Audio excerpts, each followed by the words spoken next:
Hi guys! Ngayong gabi gumawa ako ng brownie. Kaso lang, kulay yung chocolate ko guys.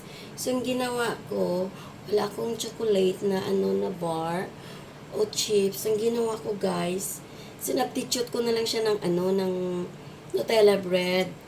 Trinay ko siya kasi kulang na kulay yung chocolate ko.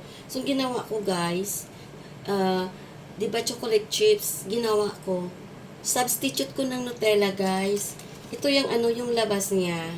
Ayan siya, guys. Kunti lang kasi yung bar ko. Ayan siya, guys. Ayan, ayan. Ayan siya.